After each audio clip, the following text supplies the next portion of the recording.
In today's video, I'm going to teach you how to create a digital clock in Microsoft Excel. We'll build a clean, readable digital clock using only a built-in formula and simple formatting.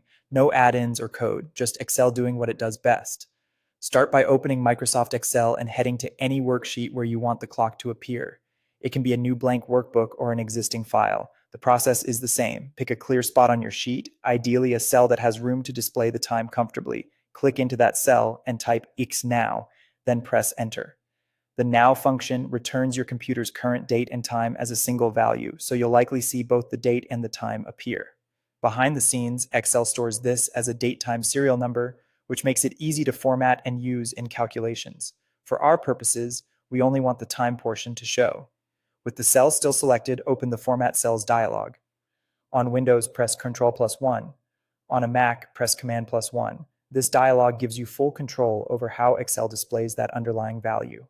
In the Categories list, choose Time, then select the HHMMSS format. This option shows hours, minutes, and seconds in a 24-hour digital clock style. You'll see a live preview so you can confirm it looks right before applying it. Click OK to confirm. Your cell now displays a digital style clock that reads the current time down to the second.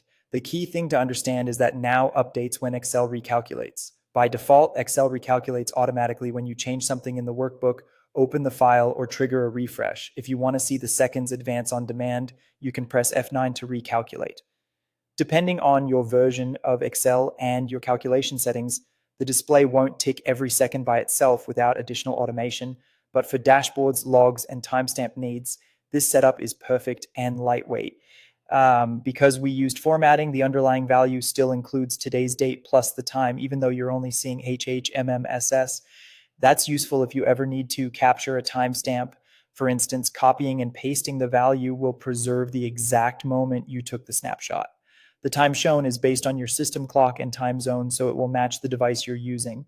And that's it. You've created a simple, reliable digital clock in Excel using eTiles Now and the time format set to HHMMSS. Save your workbook, and you're ready to use your new clock wherever you need it.